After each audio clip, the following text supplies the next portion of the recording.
Lontar Cupak Gerantang yang ditulis dalam bentuk sekaran dengan pengantar bahasa Sasak ini membuka tuturannya dengan menceritakan penculikan terhadap Putri Daha oleh raksasa Limandaru. Limandaru yang berarti raksasa bermuka gajah dengan sorotan mata bagai api adalah raksasa yang sangat sakti dan sudah lama mengidam-idamkan Putri Daha untuk dijadikan anaknya. Hasrat si Limandaru pun terwujud. Putri Daha yang berhasil diculuknya disembunyikan di dalam goa. Prajurit Daha kemudian dikerahkan untuk merebut kembali putri yang diculik itu. Prajurit kerajaan di bawah pimpinan Raden Panji, kekasih sang putri, juga ikut dikerahkan. Akan tetapi semuanya menemui kegagalan. Sang putri tetap di tangan Limandaru. Bahkan Raden Panji sendiri nyaris menemui ajalnya. Rasa malu dan kecewa karena kegagalan ini membuat Raden Panji memutuskan untuk pergi berkelana mencari kesaktian. Tersebutlah seorang abdi kerajaan Daha yang lolos dari cengkraman maut bernama Si Bosok. Ia bersedia mengikuti pengembaraan Raden Panji, asalkan diakui sebagai saudaranya. Kedua insan itu pun pergi bertafa ke Gua Gala-Gala.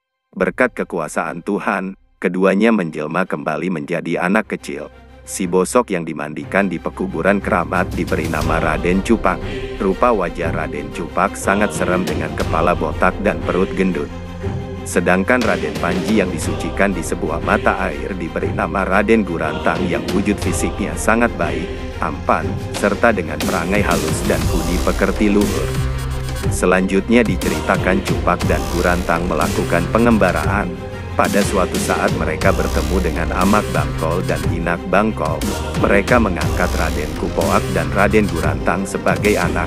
Pada lanjutan kisah, selama menjadi anak angkat Inak Bangkol, terlihat perbedaan perangai kedua tokoh ini. Raden Cupak yang bertampang buruk mewakili sifat-sifat yang buruk. Hatinya busuk, tidak jujur, pemalas, serakah, dan perbuatan culas lainnya. Sedangkan Gurantang dengan tampang yang bagus mewakili sifat-sifat yang bagus pula seperti jujur, tulus ikhlas, rela berkorban, rajin, rendah hati, dan sejenisnya. Meskipun ia memiliki kesaktian yang tinggi, tetapi tidak sombong. Cerita dilanjutkan dengan pengembaraan Cupak dan Gurantang. Setelah Raden Kupoak bertingkah laku tidak baik terhadap Inak Bangkol dan Amak Bangkol, Raden Gurantang merasa malu. Kemudian mereka melanjutkan perjalanan mengembara tanpa tujuan keluar hutan masuk hutan.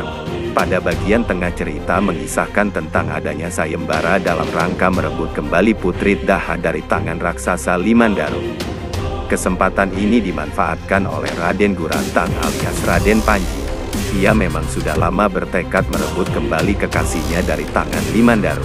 Tetapi rupanya kehadiran Cupak sebagai saudara Gurantang bukan membantu, bahkan merupakan duri dalam daging. Ketika usaha Gurantang menyelamatkan Tuan Putri hampir berhasil, Cupak yang ternyata menaruh hati kepada Tuan Putri tak segan mencelakakan Gurantang dengan jalan menjatuhkannya ke dalam dasar gua. Dalam situasi seperti ini, peran Amak dan Inak Bangkol kembali dihadirkan untuk menyelamatkan sang Panji, Raden Gurantang. Pada akhir cerita dituturkan bahwa kebenaran dan kejujuranlah yang akhirnya memperoleh kemenangan walau terlebih dahulu mesti diuji dengan kekalahan, kesengsaraan, dan penderitaan. Di ujung cerita dikisahkan Cupak mengadu kepada raja bahwa dialah yang membunuh raksasa itu. Untuk menguji kebenaran ceritanya, Cupak disuruh beradu perai melawan Gurantang. Akhirnya Cupak dapat dikalahkan dan Tuan Putri dikawinkan dengan Gurantang, Raden Panji.